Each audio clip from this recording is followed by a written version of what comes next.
Over the years, I've often heard of craniosacral therapy, and what it does and how it works has always intrigued me. I knew that it could do a lot for adults, but also wondered whether parents could use it to help the little ones. I was unsure whether it was sufficiently gentle for that purpose when they are so tiny and fragile. Well, it was perfect timing, and I got my answers when I recently met mum of two, Meaghan Beames. Meaghan is an infant craniosacral therapist who specialises in providing gentle care to newborns, infants and young children, and to date has treated over 600 families. Just a note before we get started to make sure you don't get confused. During our chat, you'll hear us both frequently refer to CST.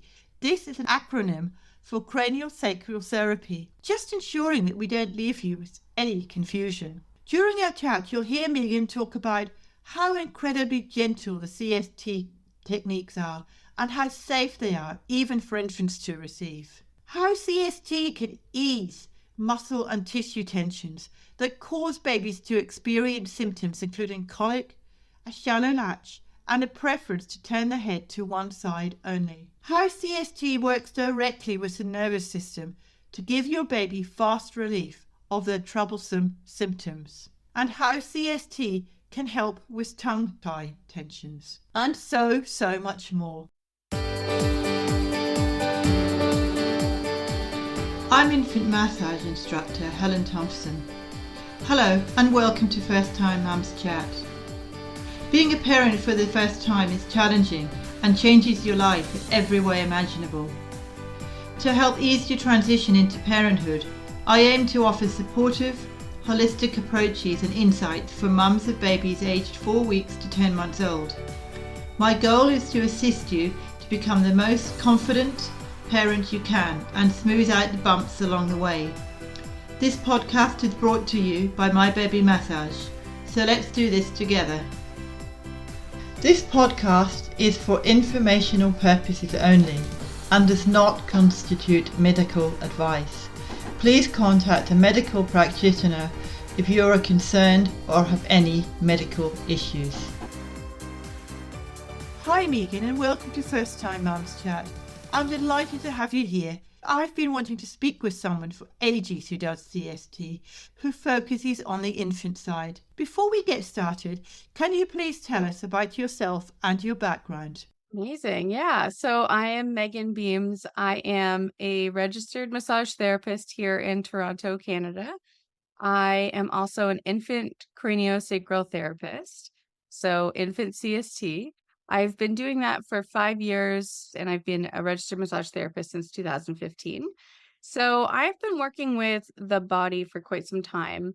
And I got into craniosacral therapy right after my first child was born. Now, I had known about craniosacral since I was a teen because my sister had experience with it. When I had my first baby, I was struggling a lot with breastfeeding, and I knew that there was something I could do. I just didn't realize that it was craniosacral. And I was trying to figure out what I wanted to do with my life and with my career and all of that, being a new registered massage therapist. And I thought the doula route would be best for me. So I took that training and it didn't go well. I didn't want to do it after all. But I was listening to a podcast about infant craniosacral. And so when I realized that I could still work with babies, which was something I felt passionate about, and work with craniosacral therapy, it was like a light bulb went off. And I just knew exactly what I wanted to do essentially with my life. So I knew that I wanted to work with babies, and I knew that I wanted to work with the body. And when I heard that I could combine craniosacral therapy and babies, my whole life flashed before me. It was like the beacon just shone for me, and it was amazing. So I went and I trained with Carol Gray in Portland, Oregon, which is in the States. At that time, I had had my second baby, who I brought with me to the course.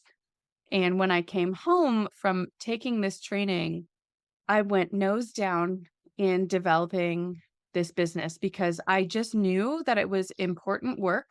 And I knew that it was niche, Yeah. right? How many people have heard about it? How many people do this? I knew that this would be a great business strategy for me. Wow. So Yeah, you took a long journey to get there, but you finally it did. got there, which is great because I think if you're passionate about something, it works better for you. So, how does CST support mums who have a fussy baby and it's hard for them to latch? Yeah, I think the place to start is understanding that babies are humans just as we are, right? They're born Little human humans. and we are humans, right? And their bodies are created just the same as ours. And their bodies can get tight just the same as adults because of the way our tissues are created. Babies can get tight and a tough latch or a baby who's not latching properly, it might not be that this person is having a hard time with positioning or getting their baby to get in the right spot. It could actually mean that there's something in that baby's body that's tight. And that could either be because of their positioning that they developed in utero, right? Maybe they developed with a crooked neck.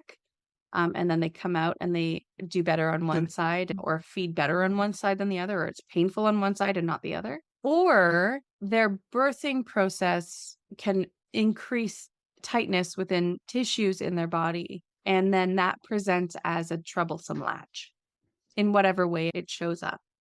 So CST, it's extremely gentle. I like to use the word unfathomably gentle because it is less than a millimeter of movement that craniosacral therapy can do and 5 grams of pressure that we use. Again, like I said, it is unfathomably gentle and slow. So I know that some parents can get a little bit scared by the word craniosacral because they think, oh, you're going to do something with my baby's head. But what craniosacral therapy is actually the entire body. It's almost like myofascial release, but gentler and slower. Yeah. So some people understand myofascial release or massage therapy. So it's very similar, but slower and softer. So it's not like going to your chiropractor where they say, right, relax, crunch. No. I've always been nervous of chiropractors for that very reason. I'm not saying chiropractors aren't good. I know they are. But as soon as somebody tells me to relax, I get nervous and I don't relax. No, there's no relaxing in that. No, and honestly, the chiros who do practice on infants, they adjust their technique, right? It is not the same technique that they would use on an adult. Yes, of course. So they also use very gentle things, but it's still different from craniosacral therapy. Chiropractic and cranio are very different, and we will do different things. So yeah, there are no joint adjustments, let's say. When we talked, you also mentioned that it helps with colic. I'm Yeah. mentioning this because, as you know, I teach baby massage, and I know that baby massage helps with colic, but I also know that there are other options out there to help with colic. So you said it's a very Absolutely. gentle touch. So if you were going to help a baby who had colic or who was fussy or who just generally wasn't feeding very well, is there a different way that you treat them with colic to what you do with latching? What's the difference between the two? It does, and it's a great question, and I think a lot of people have that question, is what's the difference? Actually, my answer is that sometimes they're connected, right? Mhm, mhm. Sometimes that colic and the latching are actually symptoms of the same issue within the body. So, the way that we work with craniosacral therapy is to find the root cause. Right. So, this baby has colic for a reason, and it's usually something that we can find within their body. This baby has latching issues, especially if they've had a tongue tie release. They have had work on making sure that their positioning is proper and they're still having issues. There is a root cause to that. It's not just, oh, it just doesn't work. It's just not working for them. Babies are trying to tell us things with those symptoms. They're trying to tell us that there's something not quite right within their body. Mhm. If they're crying incessantly, a lot of times they're in pain. Yeah. right? Colic's a bit like that, isn't it? It's pain. They're in Mm, pain mm, somewhere. mm, mm. And these parents are told, oh, don't worry, in a couple of weeks or a couple of months, they'll Yeah. stop crying. This Th- parent doesn't want to wait a couple of weeks. They want Yes. yesterday for this Yes. Yeah. baby to stop crying. Absolutely. Mm, And so what craniosacral therapy does is finds why they are crying incessantly and then treats it. And then we use things like massage that we give to the parents. So we as practitioners will give things like massage for those parents to do at home to make sure that what we did continues to give benefit to this baby. mhm. So with baby massage, when we help with colic, we help by getting rid of the trapped wind, and then we give them Yeah, moves to help them with that. So what does CST do absolutely. to help that? How do you go about finding that root cause? Because we all know that colic can be something to do with the tummy and trapped wind, et cetera, et cetera. Absolutely. They work together and they are different. So CST finds the root cause. CST works directly with the nervous system. And so this baby has trapped gas because why? It could be trapped gas because this baby is swallowing excessive amounts of air. Now, why are they swallowing excessive amounts of air? Usually because the nervous system that is responsible for the mouth or for the tongue, it's not getting the right message from the brain. And it's not getting the right message from the brain because there is tension between those cranial bones, or there's tension in the face, in the jaw, or in the neck. And so, what we do with these CST techniques is we can find those tight areas and very gently release them. So, when we release them, the tension that is within those areas is usually the reason why the message from the brain is not clear to the end organ. So, it's called the end organ, but it could be like the cheek muscles or the tongue. So the message from the brain to the end organ is unclear because of the tension. So Right. we release the tension, and the message from the brain to the end organ, which is the tongue or the cheeks or the mouth or the lips, is clearer. So those reflexive motions that all babies are born with in order to feed properly, they will work, just naturally work better. So, from what you're Does that saying, it make also sense? helps with tongue ties as well. I've heard a lot of pediatric dentists say that you should always get tongue ties checked and you shouldn't necessarily get Yep, them cut as such that's because right.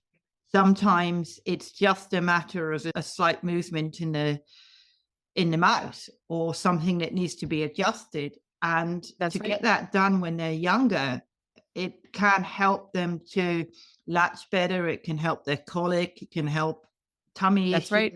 It can help lots of different things. Absolutely. All of that. Yeah. A tongue tie tension can present just the same as an actual true tongue tie where the frenulum is all the way to the tip of the tongue. So a very tense tongue might not be tied. It might just be really tense Mm. because the nervous system is dysfunctional.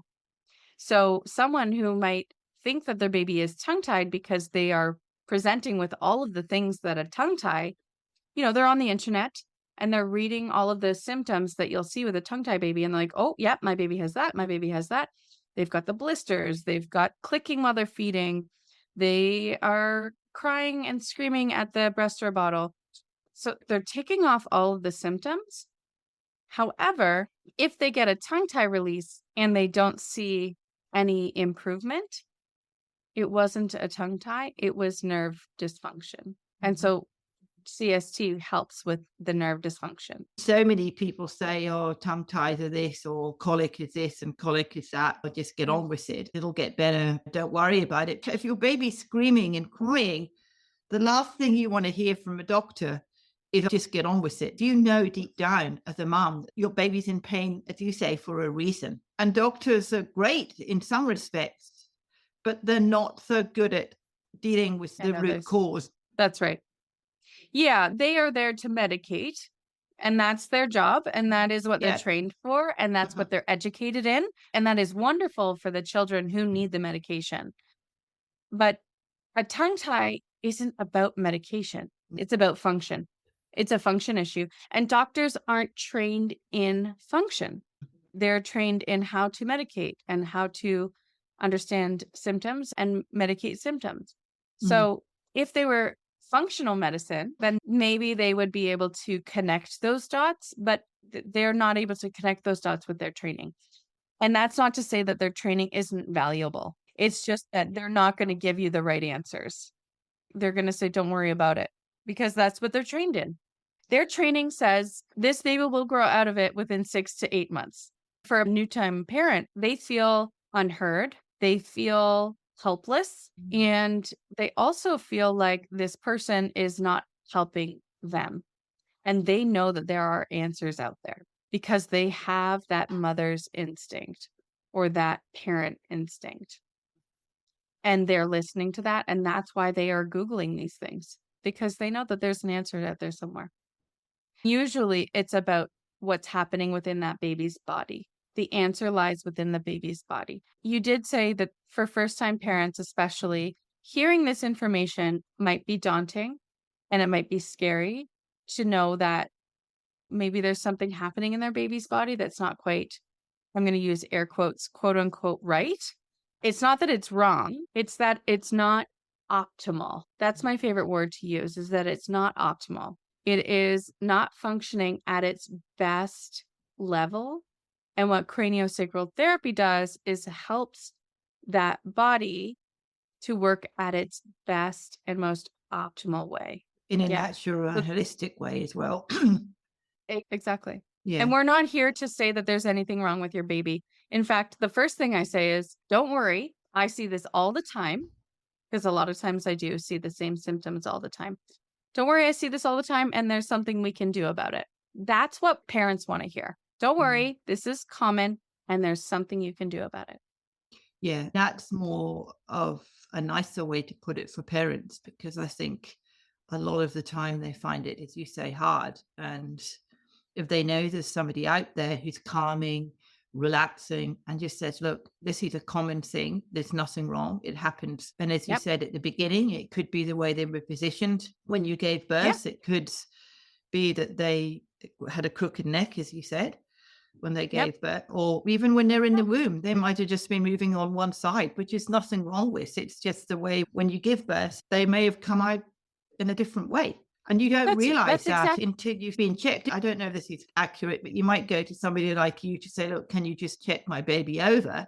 And there may not be anything wrong at all. I Somebody love like you to seeing those. begin. I love that parents are like, I don't see anything happening. I just want to make sure that we can optimize my baby's body. I love that. I Mm. rarely see it. And I think that it is beautiful. And when these parents come in with their babies, they're not really concerned about anything. They just want to make sure that things are right. I will often still find things. Then I'm like, you know what? This is probably not like 100%. This baby poos every other day. For the parent, that might be normal. But for me, I'm like, that's a slow digestive tract. Okay, I know I need to work somewhere in the spine. So I love the parents who just come in just to make sure. I It's love it. interesting that you say sometimes babies poo every second day or whatever. I personally, I only know from my experience, baby massage and childcare. I'm not a practitioner like you, but I thought babies don't poo all the time. It doesn't have to be twice a day or once a day. If they poo at least once every second day, that is normal. That's right. And on the internet, most people will say, don't worry, especially if your baby is breastfed, they'll poo every other day or they'll poo every 3 days. But to me, that is a slow digestive tract. Oh, That is a symptom to me. And that will lead me to an area of their body that I will almost 100% find an area of tension or restriction or tightness. Those words are all the same. They all mean the same thing. So no, that's tightness. really interesting because I didn't Yeah. think of that because every baby is different. It's just interesting you say that because I've heard so many people and so many mums say oh, my baby does this or my baby doesn't. And I'm thinking, oh, well, that's perfect. If they say, well, your baby doesn't poo for 3 days, well, then I'd obviously think there was something wrong. But every Yeah. second day and every baby's poo is different. When you're breastfed, I think it's a bit more runny. Yes, formula versus breast milk is different because they have different ingredients. So, yes, their poo will be different if they are formula versus breast milk.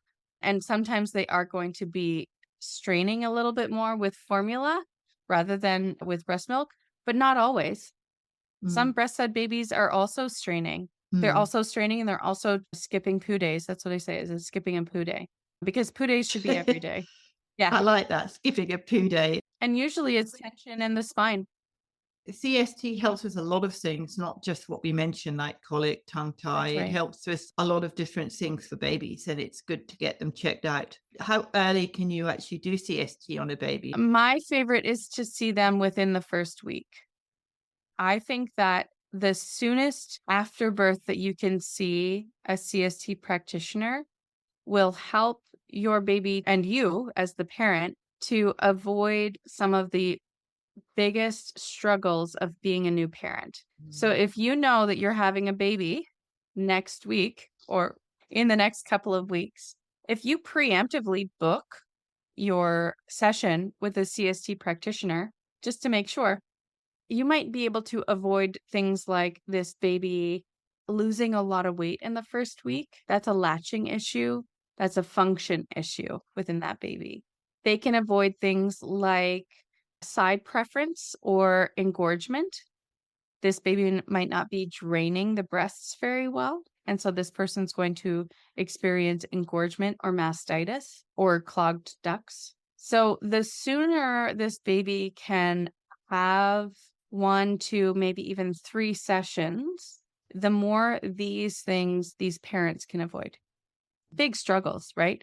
Things that you're paying, especially if you want a lactation consultant, things that you're paying a lot of money for in order to get help with, you can avoid with CST quite a lot, like flat head syndrome Yeah, yeah. or the babies who are only turning their head to one side. We want to get these babies soon after birth, and I really don't wanna be a fear mongerer. That is not my intention ever to implement fear in people. It's No, to of course. educate, Mm. power in knowledge. So having these babies seen soon after birth is going to really help them to avoid things like I said earlier, the flat head or turning their head to one side more often or hating tummy time. Yes. I hear so many You parents saying to me, oh, my baby doesn't like tummy time. I recently just done a baby massage course with some parents, and one parent in particular was saying, my baby hasn't liked tummy time for the last 3, 6 weeks, and now he really loves it. He hadn't had anything done, but it took her about 6 to 8 weeks for her baby That's to right. really enjoy tummy time. I don't know why that was, but her baby just didn't like tummy time. So nature's way of getting these babies to work themselves. This baby very likely had tension in the neck. They likely had tension in the neck and tension along their spine, that when they tried to extend their neck and bring their head up, they might have felt pain. And nature is beautiful. Nature is exactly how we need it to be, and babies are designed perfectly. So, nature has designed babies to do tummy time in order to relax and strengthen Mhm. the muscles along their spine to help relax them and relieve them. Now, what parents do though is they say their baby hates tummy time because they cry. However, they're crying because it's probably hurting, and yet the antidote or the cure, quote unquote, it's not a cure. The cure for not liking tummy time is to do more tummy time because their muscles will relax and strengthen in the most perfect way to help align those vertebrae in their spine so that their vertebrae are now in alignment perfectly and no longer in pain. So that's what happens. Yeah, I've actually done a course in tummy time, and I'm so aware of that. But I think it's just saying to parents, look, if they don't like it, just do a little bit at a time. Don't That's right. force your baby to do it. Even if you do skin to skin on your chest, that's still tummy time. Or Yep, even just lying them gently on a pillow and supporting them and talking to them and letting them look in a mirror or doing whatever, but always being there with them and watching how they're doing their head. And if you've got any issues, I would say to them, if there's any major issues and they're finding it really hard, come and see somebody like you, because you'd be able to release that area in order to yes, help them with the flat head or whatever it may be. And absolutely. I'll have babies that's, come in hating tummy time at the beginning of the session. I will do a few things to help them release areas of tension along their spine. And then at the end of the session, they love tummy time. They're extending their necks, they're looking up really, really high. And it took 15 minutes of releasing some tension for this baby to then enjoy tummy time. Yeah. so before we finish, just on the tummy time issue, do you just let a baby do it gradually and let a baby relax gradually with tummy time and not force them into maybe do 2 minutes a day or 3 minutes a day and increase it? Would you say that that would help them instead of coming to see somebody like you, or would you always advise Yes. coming to see somebody like you straight away? What I say is tummy time, if you do enough, quote unquote, enough tummy time a day, I would be put out of business because Okay. nature is perfect and we are created perfectly. And nature's way of getting these babies out of these tension patterns is by doing a lot of tummy time and even sleeping on their side. So, not being on their back as much, being out of these baby containers, which include bouncy chairs or the bumbos. Getting these babies having excess amounts of movement would put me out of business. What keeps me in business are those baby Bjorn bouncer chairs. Yeah. And also you can help with the things like the tongue tie and the colic, which has got nothing to do with tummy time. Yeah, that's true. Well, So no, you're right. However, the more tummy time these babies do, the more function they would have. You're right. There's a lot I can do that tummy time can't, but there's a lot of things that we conjunctively can do together. If somebody wanted to get in touch with you to find out more about CST, how would they go about doing that? Absolutely. So my Instagram handle for my private practice is mybabycst, and that's on Instagram. And then for my school, because I do teach infant craniosacral, is Beames CST. So Beames BeamesCST. And those are both on Instagram. That's pretty much where I live. I don't do any other social media really. Do you have any online courses or anything for a mum if they not in Canada? Absolutely. So my first level of training is virtual. So parents are able to take that. So it would be CST Foundations and then the level 1. I actually did have someone from Australia who lived in the deep country. She said there's no one around her.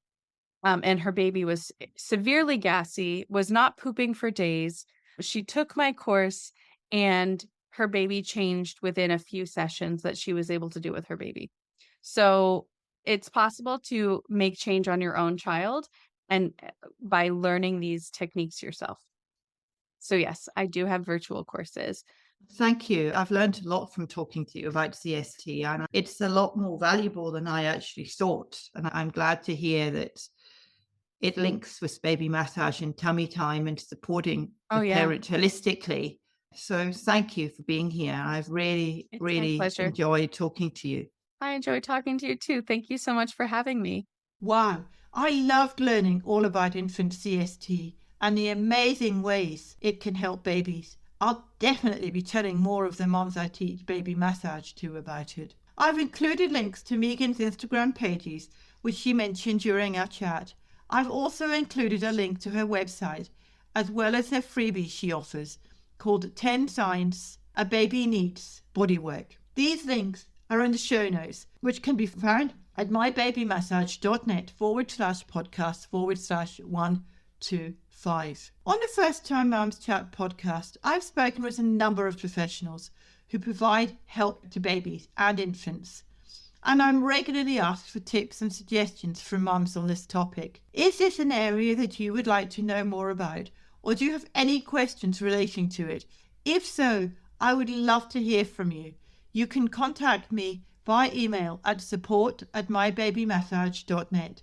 That's support@mybabymassage.net. I also share each episode on First Time Mums Chat Instagram page, and you'll hear me chatting live with folks I've interviewed from time to time. Please support me by following me, and I look forward to meeting you during one of my lives. Next week, I'm chatting with postpartum doula Heather McGill, who brings calm, confidence and connection into the lives of families with new babies. We were talking about virtual postpartum support and options for you and your family, and how important it is to have support in this society. Be sure to listen to this episode when it comes out next week, and please subscribe to First Time Mums Chat via your favourite platform so that you can get quick and easy access to all our episodes when they are live.